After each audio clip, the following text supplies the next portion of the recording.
Boa noite. Estamos com Jerónimo de Sousa, secretário-geral do PCP e cabeça de lista da CDU por Lisboa, para uma entrevista aberta à participação de todos. Está a decorrer neste momento, nas três televisões generalistas, o debate entre António Costa e Rui Rio. PS e PSD foram os únicos a poder debater as suas propostas em canal aberto. Os restantes partidos com assento parlamentar apenas puderam fazê-lo em canal por cabo. Por que é que o PCP recusou participar nestes debates? É óbvia, portanto, e clara a discriminação, tendo em conta que são os três canais generalistas que estão a entrevistar Rui Rio e António Costa, atirando o resto para as televisões por cabo. Ora, nós pensamos que isto assim criará inevitavelmente a ideia de que há uns partidos de primeira e outros de segunda, numa afirmação clara de desigualdade e discriminação. Nós não podíamos pactuar com isto. Avançar é preciso, andar para trás não. É o lema da campanha da CDU. O que é que não avançou na legislação que agora termina? Bom, na legislatura, peço perdão. Bom, nós valorizamos muito aquilo que foi conseguido. Nós só demos uma contribuição para sair do impasse institucional em que nos encontrávamos, em 2015, mas fundamentalmente apontámos um caminho de reposição de rendimentos e direitos.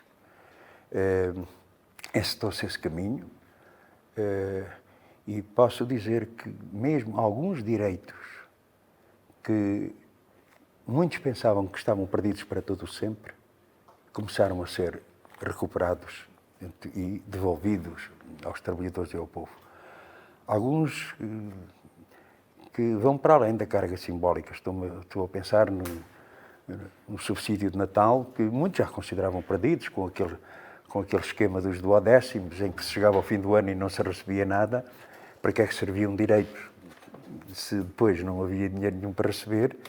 E, portanto, a nossa posição, a nossa proposta, levou à reposição do subsídio de Natal por inteiro, e que eu quero aqui sublinhar. Eu disse, para além do valor simbólico, há que não esquecer que este subsídio de Natal foi uma conquista do 25 de Abril, não foi, digamos, um processo de negociação corrente, não. Foi, portanto, um direito conquistado em abril de 74. E depois, portanto, outras matérias tão importantes como o aumento extraordinário das pensões e das reformas, quando alguns, como o PS, e o próprio Bloco de Esquerda pensavam no aumento normal, portanto, anual das pensões e das reformas. Nós demos um passo adiante, portanto, com esse aumento extraordinário de 10 euros por cada sessão legislativa, um total de 40 euros em termos de legislatura. E num conjunto de propostas que fizemos, enfrentamos sempre, portanto, a resistência do Partido Socialista, em algumas matérias. Noutras convergiu, mas em muitas matérias em que, em nome que não podia ser, portanto, não podíamos dar o passo maior que a perna. Ora, a verdade é que, com estas propostas e estes avanços, ao contrário de que toda a direita política e económica afirmava que ia ser uma desgraça, a verdade é que, com essa reposição de direitos, com o fim do congelamento dos salários, com o aumento da reforma das pensões, com o aumento do abono de família, com outras medidas também de grande importância, a economia desenvolveu-se. A economia cresceu, derrotando todas as teses das tragédias que haveriam de vir e o diabo que haveria de aparecer.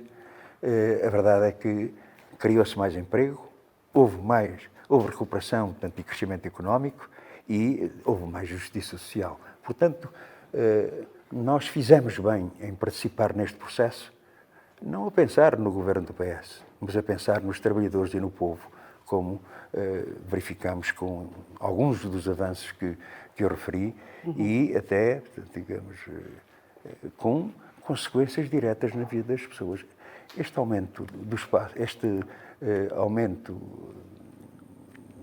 do transporte público, através da redução dos custos dos transportes através dos espaços intermodais, esta medida tão importante como a gratuitidade dos manuais escolares para todo o ensino obrigatório, são centenas de euros que as famílias recuperaram e, por isso mesmo, se não tem havido ali este papel do PCP, porque estas últimas, por exemplo, não estava no programa do PS, nem estava no programa do governo do PS.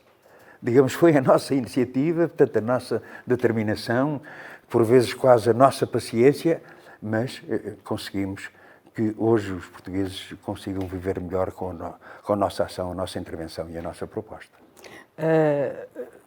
Há 4 anos o PCP foi determinante para a solução governativa que tivemos no país durante estes 4 anos. Isso que disse terá sido a diferença que a CDU fez na chamada geringonça. O que é que a palavra geringonça, como é que encara essa palavra que foi criada? Não sabemos qual é a paternidade dela. Sabemos, então. Foi alguém de direito quem construiu. É uma expressão que, curiosamente, visava minimizar, menorizar a solução política encontrada e a nova fase da vida política nacional, atribuindo, portanto, em tom jocoso, portanto, essa ideia da geringonça. Ora, o que era presente, de facto, era uma solução política de um governo minoritário do PS, não um governo de esquerda, não um governo de maioria de esquerda, não uma maioria parlamentar de esquerda, de sustentação ao governo, não. Existia um governo minoritário do Partido Socialista que, sozinho, não conseguiria, portanto, digamos, retroceder ou avançar, portanto, tendo em conta que havia uma nova arrumação de forças na Assembleia da República. Isso é que foi determinante.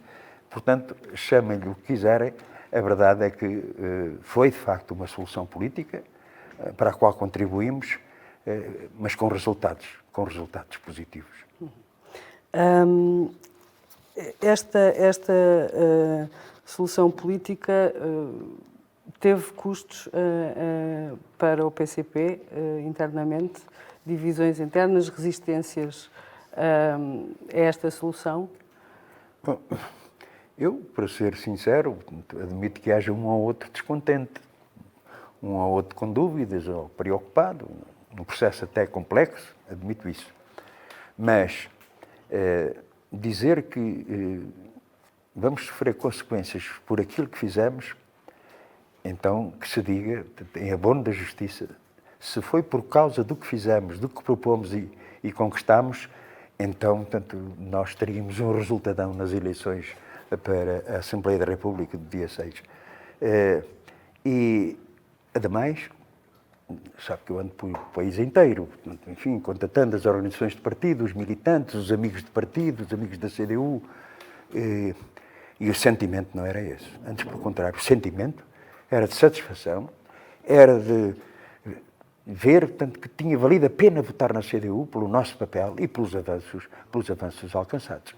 Para além, portanto, eu já nem vou discutir que foi uma decisão da direção do partido, do seu Comitê Central, uma orientação definida pelo Congresso do nosso partido, ou seja, não há coisa mais democrática que esta orientação determinada pelos órgãos do partido, determinada pelo seu Congresso, determinada pelos próprios militantes que sentem orgulho de ver o seu partido dar uma contribuição para uma vida melhor para os portugueses.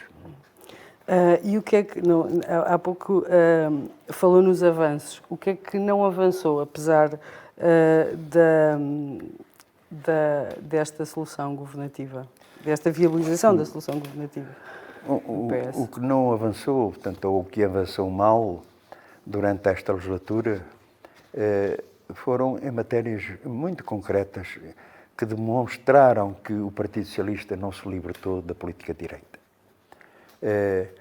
Foi desde o processo Banif, foi desde o processo do táxi, foi desde as PPPs, foi particularmente em relação à legislação laboral. Ou seja, portanto, matérias de fundo em que, mais uma vez, o Partido Socialista procurou, portanto, a sombra protetora e o pronto-socorro do PSD portanto, e do CDS para fazer aprovar estas medidas portanto, profundamente injustas. E por isso mesmo é que, para além das questões da submissão à União Europeia e ao euro, para além de uma posição de guarda pretoriana, portanto, impõe a redução do déficit a mata-cavalos, em que uma União Europeia que até, repare-se, até propõe um déficit máximo de 3%. 3%. Este governo baixou, portanto, enfim, para 0,2%, e estamos a falar que cada décima significa 200 milhões de euros.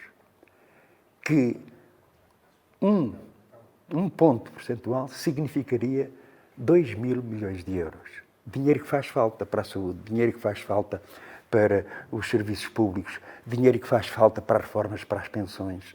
E o governo, portanto, para ficar bem visto perante a União Europeia, foi mais papista que o Papa, ultrapassando, portanto, essas próprias exigências. Um mesmo governo que foi tão implacável em relação à redução do déficit, é depois um governo que, quando se tratou de injetar mais uns milhares de milhões para o novo banco, aí estava um governo de mãos moles, de mãos rotas para os amigos, que define, portanto, a sua posição de classe. Mas não há prova melhor do que a questão da legislação laboral. Em termos de discussão teórica, os direitos laborais foram sempre zona de fronteira entre a esquerda e a direita. E nós temos aqui em Portugal uma Constituição da República das mais avançadas da Europa. Uma Constituição laboral que garante os direitos dos trabalhadores, direitos individuais e coletivos. E aquilo que o Governo fez foi propor, por exemplo, um golpe no direito de contratação coletiva, na liberdade de negociação e de contratação coletiva, permitindo a caducidade dos contratos. Foi em relação ao tratamento mais favorável que deveria ser para o trabalhador, porque os constituintes, e eu estive lá, importa aqui sublinhar, os constituintes fizeram uma opção, que os direitos económicos não eram iguais com os direitos sociais, que a parte mais desprotegida eram os trabalhadores. E fez essa opção do tratamento mais favorável. Depois o Governo fez ao contrário. Depois, em relação à precariedade, grandes discursos que iam terminar, portanto, a precariedade, a verdade é que conseguiu fazer esta coisa espantosa. Um patrão, portanto, abusa dos contratos, enfim, da precariedade. Perante esta nova lei do Governo do PS, todos os que estiverem a mais são taxados. Ou seja, os patrões pagam uma taxa e a precariedade continua. Ora, obviamente, os patrões, até acredito, preferem pagar, portanto, essa pequena taxa e manter, portanto, a prioridade. Depois, uma outra medida, portanto, inaceitável, que é o alargamento do período experimental. O alargamento do período experimental já estava consagrado para profissões altamente sensíveis, altamente complexas. Mas com esta alteração do Governo do PS, seja a servir à mesa de um café, seja, portanto, numa máquina de costura, seja, portanto, enfim, em qualquer circunstância de uma profissão, portanto, enfim, decorrente do setor, portanto, em que está, pode estar 6 meses com direitos diminuídos, com estatuto menor, sem direito a férias, sem direito a subsídio de férias, sem direito a qualquer indemnização quando acabar o período experimental. E, repare, portanto, a vantagem que é para os patrões, estão ali 6 meses, enfim, se agradar, portanto, pode ser que fique, se não agradar, vai embora. E pode haver trabalhadores, e estamos a falar de jovens, e de trabalhadores desempregados de longa duração, podem dar uma vida inteira com este nível de precariedade. Estamos a falar, eu disse ao princípio, estas matérias definem um posicionamento de esquerda ou de direita. Creio que quem nos está a ouvir tirará a sua conclusão. A propósito disso, uma pergunta que nos vem de fora, do Fernando Amaral, que pergunta se haveria, aqui eu depois vou acrescentar uma parte minha, que é, o Fernando Amaral pergunta se haveria alguma hipótese de formação de governo com o PS, tendo em conta a posição daquele partido na defesa da União Europeia e dos interesses dos grandes grupos económicos. E eu acrescento se, de facto, como disse, a legislação laboral e a diferença que existe entre o PS e o PCP seria também um obstáculo à formação de um governo de coligação.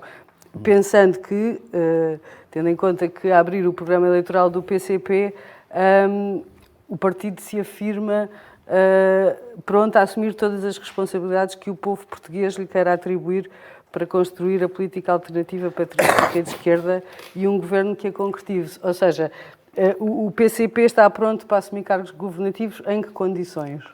Não. Há uma questão primeira e principal, é que o Partido Comunista Português tem um projeto alternativo.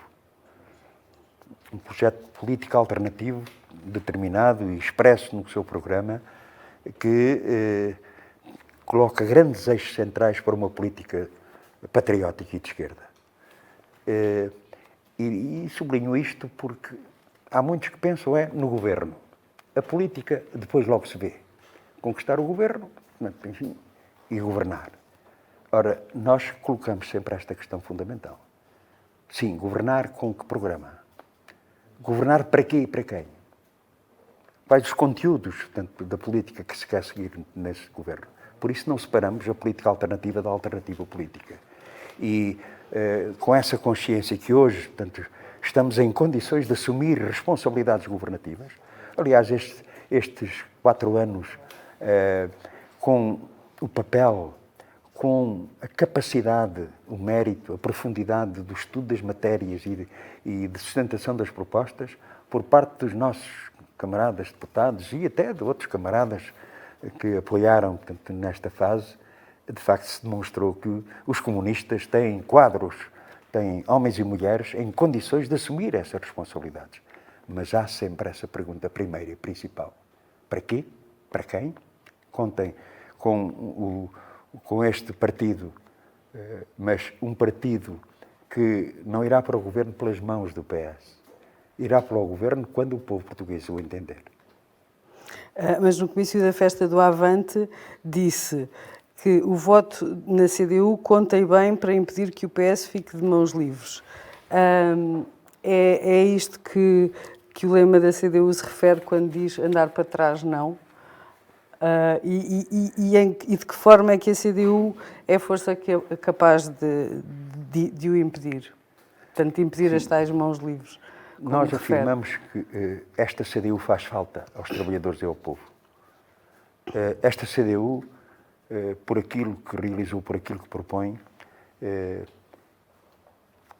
demonstra que deixar o PS de mãos livres, ou se quisermos descodificando isto, portanto, com maioria absoluta, sem o reforço da CDU, naturalmente, se corre o risco de andar para trás, onde, como creio que a legislação laboral foi significativa.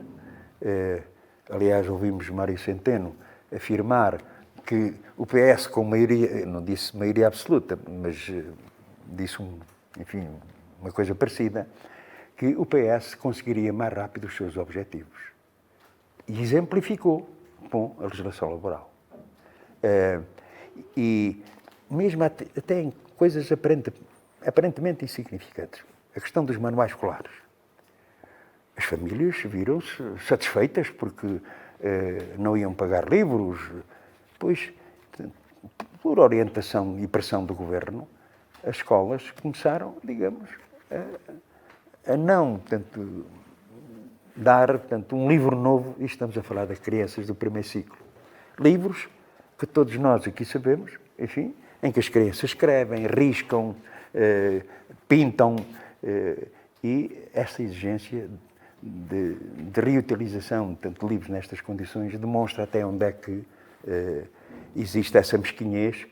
Um governo sempre de mãos tão abertas para acudir a qualquer dificuldade de um banqueiro ou da banca, é o mesmo governo que pressiona para que um direito importantíssimo, e estamos a falar de crianças, obviamente, do orçamento das famílias, e, no entanto, foi capaz de impedir que algumas crianças ficassem sem o seu livro novo.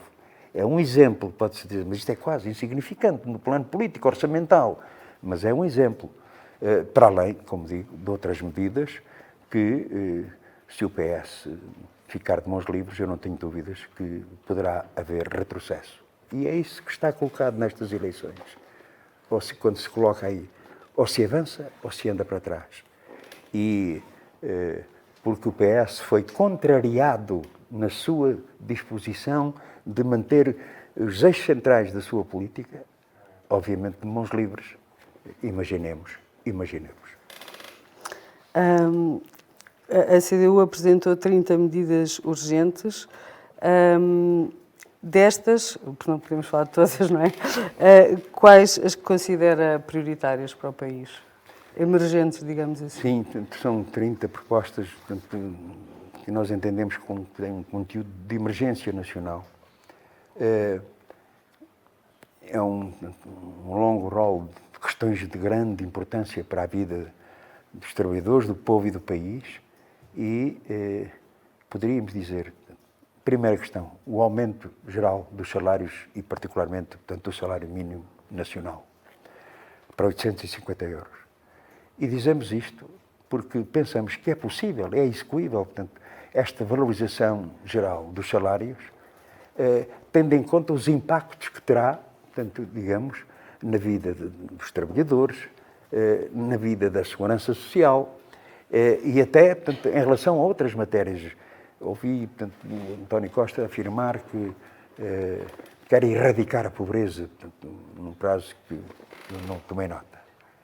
Pois não disse qual era o caminho para isso. Mas nós temos uma proposta a fazer, portanto, ao PS e ao Governo, que é aumentem os salários, particularmente para aqueles trabalhadores que trabalham empobrecendo, com 600 euros por mês, que ainda por cima com os descontos muitas vezes ainda vai abaixo, em que, portanto, um trabalhador, portanto, trabalha ao fim do mês e chega ao fim, portanto, não tem dinheiro, portanto, para cobrir as despesas familiares, tem que recorrer, portanto, ao empréstimo, portanto, à família, ao amigo.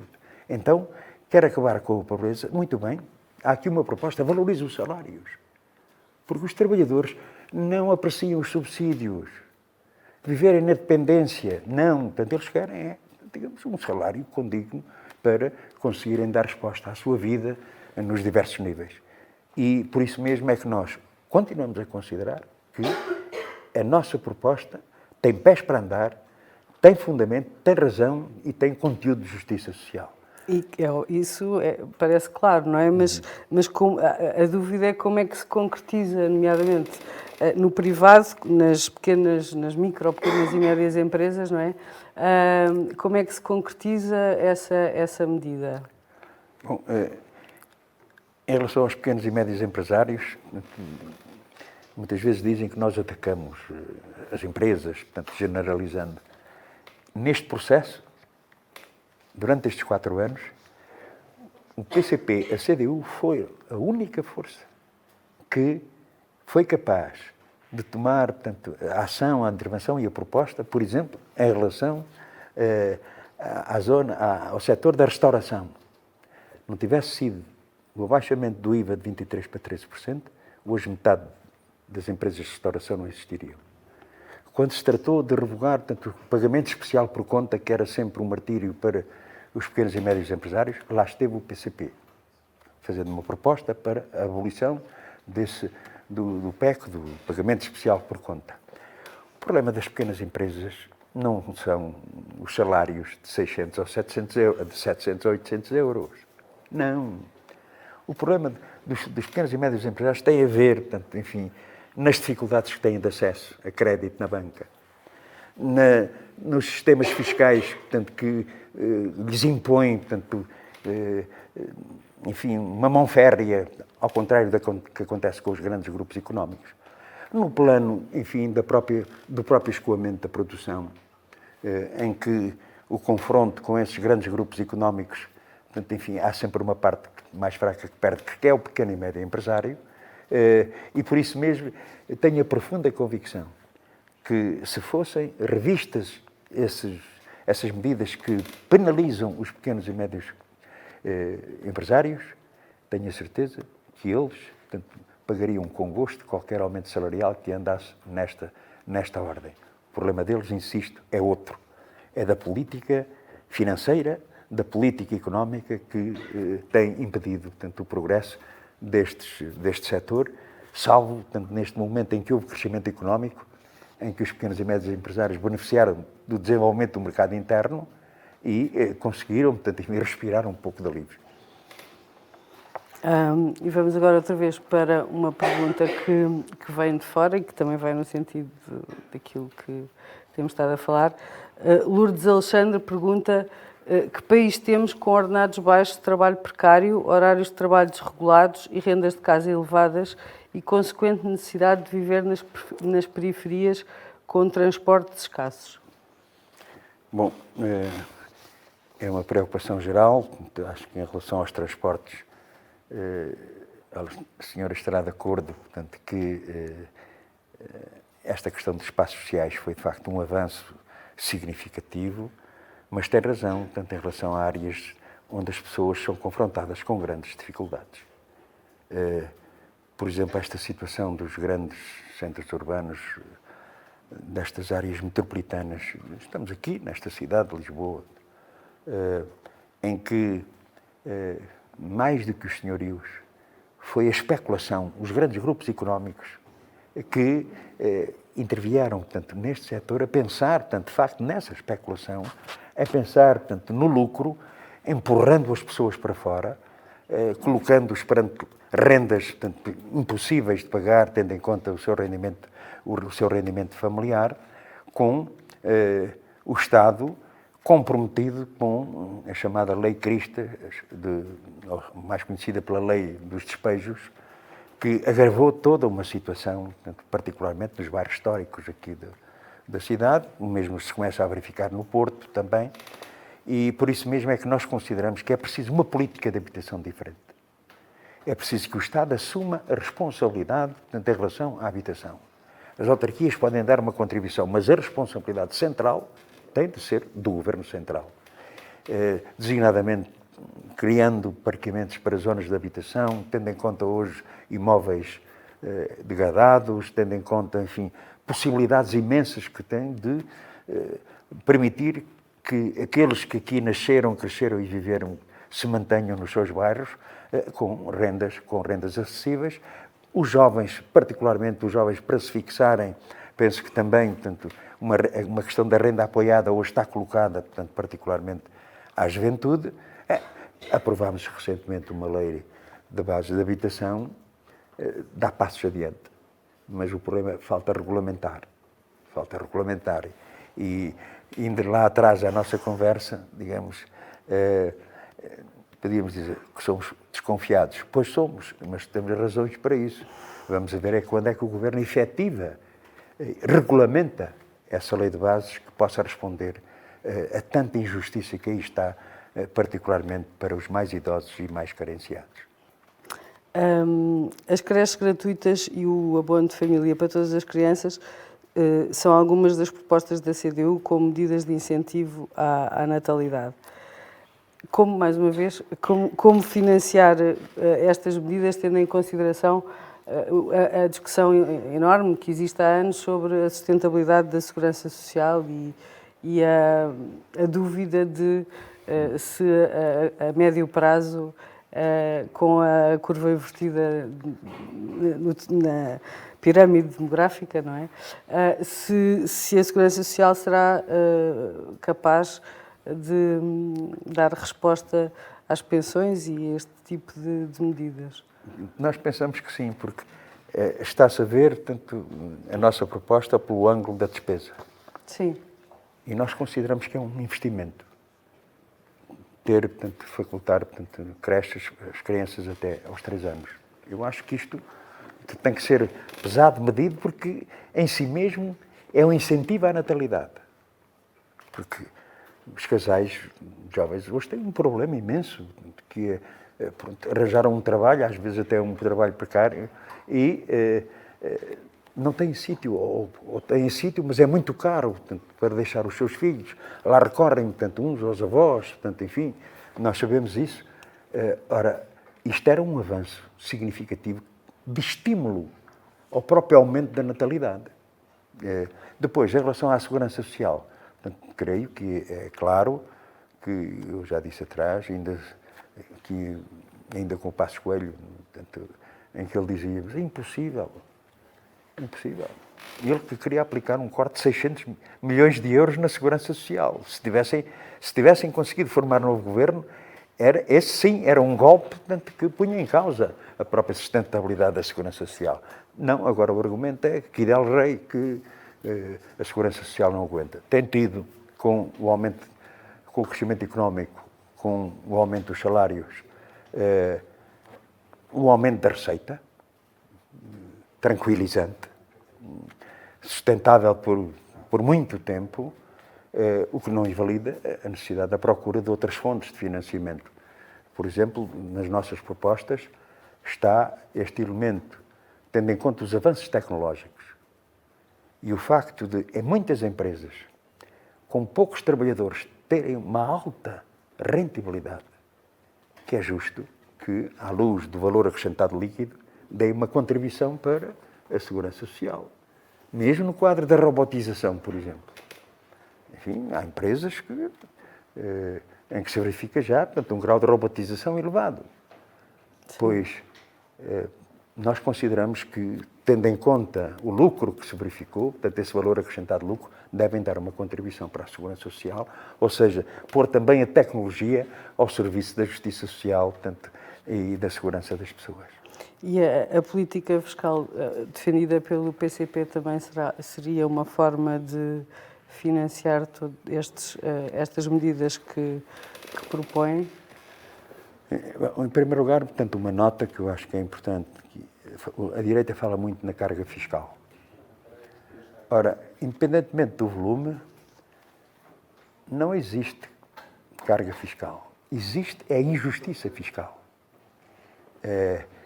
E, portanto, a direita procura confundir estes conceitos. Ora, a verdade é que hoje existe o facto de quem muito tem, pouco paga, quem pouco tem, muito paga. E é preciso, de facto, aqui uma alteração de fundo, portanto, obrigando, portanto, enfim, aqueles que têm lucros e dividendos fabulosos, aqueles que fogem para os paraísos fiscais, para os chamados offshores, todos aqueles que, através de exercícios de engenharia, portanto, fiscal, portanto, conseguem muitas vezes fugir ao fisco. Portanto, nós não estamos a dizer nenhuma barbaridade. Se muito tem, muito deve pagar para que esse dinheiro, portanto, enfim, sobrante, fosse aplicado para coisas como esta que referimos aqui, dos infantários, não só dos infantários, portanto, enfim, durante esses 3 anos da vida da criança. E aliviar as famílias dessa carga fiscal. Tem havido algum progresso, reconheça-se, em relação ao IRS, também por proposta do PCP, mas pensamos que deveríamos ir mais longe, porque hoje em Portugal não existe um problema de carga fiscal, mas sim de injustiça fiscal. Mais uma pergunta que nos vem de fora. Cristina Santos pergunta como responde a quem responsabiliza o PCP como parte da chamada geringonça pela falta de investimento nos serviços públicos. É uma pergunta pertinente, portanto, mas que nós podemos dar uma resposta clara, em que muitas vezes, portanto, na discussão do orçamento, e aconteceu por proposta do Partido Comunista Português, se conseguiu, portanto, verbas orçamentadas para este ou aquele serviço público. A verdade é que o Governo ia arrastando os pés, enfim, fazendo que anda, mas não anda, e a verdade é que chegava-se ao fim do ano orçamental e esse dinheiro não tinha sido aplicado, portanto, nesses serviços públicos. Depois, uma outra proposta que fizemos. Os sucessivos governos faziam, portanto, as chamadas cativações, ou seja, há um orçamento definido para a saúde, sei lá, de 8 mil milhões de euros, é um número como qualquer outro, e catavam ali, portanto, 1.000 milhões, por exemplo, que servia de tal fundo da cativação e que depois iam gerindo em conformidade com as circunstâncias. em que geralmente acontecia que o Serviço Nacional de Saúde não tinha, digamos, essa verba que estava orçamentada e que depois não tinha aplicabilidade para o setor.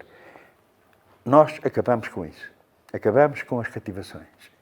Mas a verdade é que, enfim, tendo em conta, portanto, as orientações rígidas do Ministério das Finanças, muitas vezes, mesmo estando as verbas, e hoje não existe cativação com aquela proposta do PCP, mas primeiro que se desembrulhem para concretizar, portanto, o reforço do financiamento, designadamente do Serviço Nacional de Saúde, é uma carga de trabalhos. Mas, por isso mesmo, nós pensamos, em relação à pergunta colocada, que é preciso e é possível, portanto, maior financiamento, e eu destacava, portanto, a saúde, a educação como 2 elementos e os transportes como 3 elementos fundamentais para o nosso desenvolvimento e para o nosso bem-estar. A defesa do Serviço Nacional de Saúde é uma das bandeiras da CDU. O Serviço Nacional de Saúde fez ontem 40 anos.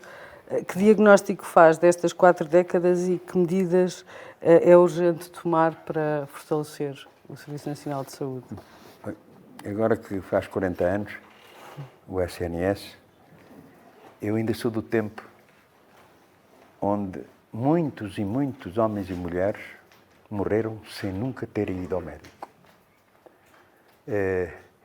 E foi o Serviço Nacional de Saúde que deu uma resposta espantosa em termos, sei lá, de esperança de vida, em termos de natalidade, em termos de medidas que levaram, por exemplo, por cada 1000 que nasciam, 200 morriam. Foi o Serviço Nacional de Saúde que criou, portanto, no ranking internacional, sermos considerados o 12º melhor Serviço Nacional de Saúde do mundo. E isto tem que ser valorizado. Nós temos, de facto, um bom Serviço Nacional de Saúde, com todas as carências, com todos os ataques que tem sofrido, particularmente no plano do subfinanciamento. Hoje, portanto, precisamos de profissionais, de médicos, de enfermeiros, de assistentes operacionais. Precisamos, portanto, com grande urgência, do preenchimento dessas vagas.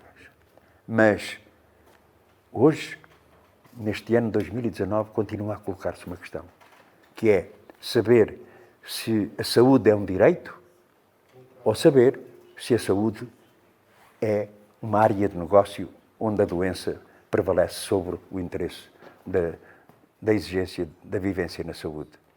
E por isso mesmo é que devemos defender este Serviço Nacional de Saúde, melhorá-lo com empenhamento, com reforço de meios, com reforço de profissionais, devemos fazer isso tudo e impedir que a doença seja, de facto, transformada num negócio, esquecendo que, como a nossa Constituição da República afirma, portanto, a saúde é um direito geral, universal e gratuito.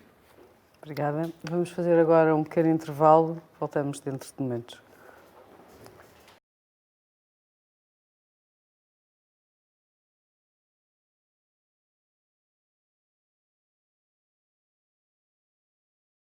Retomamos então a nossa entrevista com uma pergunta sobre ambiente, que parece estar a dominar esta campanha eleitoral.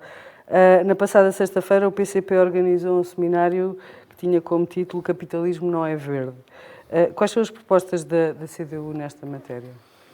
Eu queria começar por um sublinhado muito forte em relação ao papel que o Partido Ecologista aos Verdes tem tido nesse processo, portanto, afirmando-se como, de facto, o verdadeiro Partido Ecologista, que, ao longo de anos, de muitos anos, com iniciativas de grande interesse, de grande impacto, só que teve um problema, portanto, não davam cobertura. No plano mediático, portanto, eram marginalizados. Eu lembro-me particularmente, por exemplo, da campanha contra o amianto nas escolas, em que os Verdes fizeram um trabalho notável de percorrer, portanto, o país, de propor, portanto, a solução para essa situação. E hoje, em que aparecem aí muita gente a pôr-se em bicos de pés, portanto, em termos do ambiente, da ecologia, portanto, é, digamos, negar, portanto, uma verdade irrefutável. É que os Verdes foram pioneiros e com uma grande intervenção no plano da defesa do ambiente, como também em relação, portanto, a um partido, não é só ambientalista, é um partido ecologista que tem procurado, através de medidas, falei aqui do amianto, podíamos falar da situação de reutilização de plásticos, podíamos falar de iniciativas diversas em relação à defesa da floresta, sempre, portanto, uma preocupação que foi por nós acompanhada, portanto, naturalmente, e que levanta, portanto, uma questão central, portanto, em relação ao futuro da humanidade, que é o capitalismo não é verde. O capitalismo está na sua natureza, portanto, enfim, a exploração, a predação de recursos à escala planetária, o que leva, portanto, a uma questão importantíssima, que é o planeta Terra continuará, enfim, até tempos que não sou capaz de medir, mas as sociedades humanas podem ser extintas com este caráter predador, portanto, explorador do capitalismo. E por isso, todos aqueles amantes da defesa, portanto, do ambiente, da ecologia, devem estar unidos num combate contra as causas e os causadores principais destes ataques ao planeta, portanto, e consequentemente ao próprio ser humano. E por isso, conjuntamente com muitos independentes, muitos democratas e patriotas que vão para além do PCP e do PEV, têm dado uma contribuição valiosíssima nessa luta, nessa causa que é a defesa do ambiente. Mas não tenhamos ilusões. Enquanto se mantiver, portanto, este sistema de exploração e depredação, podemos encontrar, portanto, enfim, atos simbólicos, manifestações que são profundamente compreensíveis e que merecem de solidariedade, mas sem resolver esse problema de fundo, naturalmente, a humanidade não encontrará solução em relação a um planeta que hoje é profundamente fastigado, mas que vai continuar para além das nossas vidas, para além, portanto, enfim, de gerações inteiras, que a humanidade corre sérios riscos. E não estou a falar da agressão militar, não estou a falar, portanto, dos perigos iminentes do nuclear, portanto, não é isso.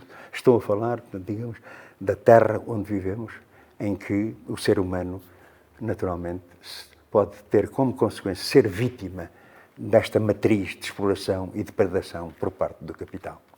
E nomeadamente em Portugal, que medidas podem, obviamente que não é Portugal que vai acabar com o sistema capitalista assim de hoje para amanhã, mas que medidas concretas tem a CDU nesta matéria? Medidas que podem precisar, em primeiro lugar, desta política de abaixamento dos preços dos transportes. Pensamos, e isto é uma proposta da CDU, do PCP e do PEV, de alcançar, portanto, os transportes gratuitos. Esta, portanto, uma medida que, portanto, consideramos importantíssima. Depois, aqui no plano nacional, a defesa da agricultura, a defesa daqueles que trabalham a sua terra, portanto, que têm pequenas explorações agrícolas, que precisam, de facto, de apoio, que precisam de incentivos. Depois, também a própria defesa da floresta, substituindo, portanto, essa praga dos eucaliptos. Eu não estou a dizer que se barra os eucaliptos, estou a dizer, portanto, que é uma praga que tem que ser invertida com com árvores autóctones, portanto, que temos no nosso país. Em relação, portanto, a medidas de defesa do ambiente, portanto, hoje, portanto, está muito vulgarizada a questão da pegada, da redução da pegada, que não seja pela via como alguns defendem, em que, enfim, você pode gostar, portanto, enfim, de comer vegetais. Eu também gosto de vegetais, mas a maioria dos portugueses que estiveram a ouvir isto dizem, está bem, mas um bom bife também calha bem. Portanto, e esta visão repressiva de impor, portanto, a um povo com a sua cultura, com a sua gastronomia, com, portanto, enfim, as características próprias que o nosso país tem, pensar que a produção nacional, designadamente a produção de carne ou a produção de leite, são um mal a abater, nós não concordamos nada com isto. Eu ouvi, portanto, um candidato que agora descobriu a ecologia, portanto, e o ambiente, a dizer uma coisa espantosa, que é: elimine-se a produção de carne e de leite. Ora, uma proposta destas está a dizer, por exemplo, ao povo açoriano que o melhor é fechar, portanto, as ilhas e vir embora, portanto, porque não têm meios de subsistência.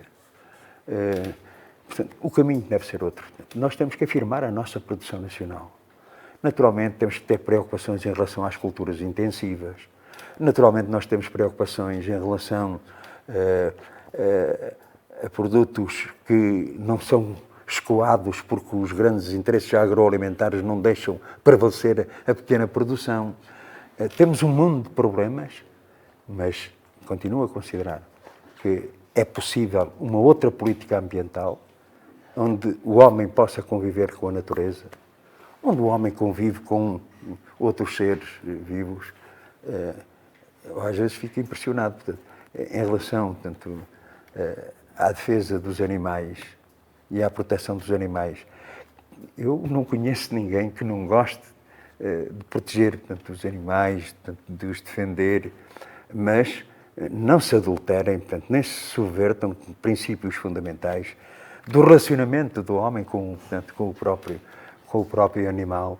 E por isso mesmo é que esta CDU, de facto, tem esta particularidade com a componente do Partido Ecologista aos Verdes, com a componente de muitos homens, mulheres e jovens que vão para além desta CDU e estão com a CDU, e por isso a questão do ambiente estará também na ordem do dia do nosso programa, da nossa ação e da nossa intervenção. Durante estes 4 anos, os trabalhadores da cultura mobilizaram-se talvez como nunca em defesa dos seus direitos. O Manifesto em Defesa da Cultura reivindica há anos 1% do Orçamento de Estado para esta área. Agora António Costa veio prometer 2% para a cultura. Como é que comenta esta promessa? É de facto um exemplo acabado de malabarismo político. Ou seja, o que é que António Costa faz? Junta todas as verbas que são direcionadas para áreas culturais e não só. Portanto, lembrar que, por exemplo, o orçamento da cultura, 50% vai para as televisões. E em relação a áreas específicas da cultura, tem sido, portanto, aquilo que todos nós sabemos. Portanto, 1% para a cultura pode parecer uma posição recuada. Então, mas o governo propõe 2%. Não propõe nada. Não propõe. É 1% para a cultura que nós pretendemos em relação aos bailarinos, em relação às orquestras, em relação ao teatro, ao cinema. Enfim, verbas direcionadas claramente para o reforço da área da cultura, correspondendo, portanto, enfim, por exemplo, em relação aos museus que ontem mesmo visitámos, esta necessidade de mais profissionais, da necessidade de ter jovens para que os mais velhos lhe possam transmitir o conhecimento. Então, portanto, nós dizemos, eu digo daqui a António Costa, portanto, enfim, eu sei que é possível, portanto, torturar, distorcer, portanto, as estatísticas e os orçamentos, mas assuma, portanto, em vez de 1% para a cultura, portanto, para aquilo que deve ser, portanto, entendido como cultura, e não, digamos, uma forma de escoamento para outras áreas que não da verdadeira cultura. Mais uma pergunta que nos vem de fora. Vera Antunes pergunta, ou comenta: ouvi dizer num debate televisivo que o PCP está contra a paridade entre homens e mulheres. Como justifica esta posição? Pergunta ela. Bom, eu creio que há aqui um equívoco que convém, portanto, clarificar. É que a paridade imposta geralmente não resolve tanto os problemas de fundo. Portanto, nós defendemos a participação das mulheres, portanto, na vida, na política, no movimento associativo, no movimento sindical organizado. As mulheres têm um papel incontornável, portanto, na sociedade. Mas ser-se mulher não é condição para ter, portanto, consciência de classe. Eu lembro-me, portanto, e estou lá há muitos anos, lembro-me da Assembleia da República, o plenário, com mais mulheres eleitas, terem votado contra, portanto, as normas e os progressos da interrupção voluntária da gravidez. E, no entanto, havia ali uma maioria de mulheres. Mas isso não significou, portanto, essa identificação com os interesses das mulheres. Enfim, isso seria considerar, portanto, enfim, a senhora Lagarde, só porque é mulher, vai fazer, portanto, um excelente trabalho. Não é assim. Há opções de classe. Isso é que marca a diferença.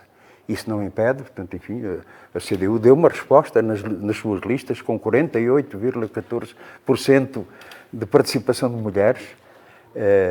Vai ser, portanto, uma lista com muitas mulheres, uma lista rejuvenescida, portanto, capaz de preencher o lugar na Assembleia da República com grande determinação e confiança, mas insisto, o direito das mulheres, portanto, é importante respeitá-lo, é importante que elas travem, portanto, a sua própria luta, porque, enfim, uma revolucionária afirmava que a emancipação da mulher é obra da própria mulher.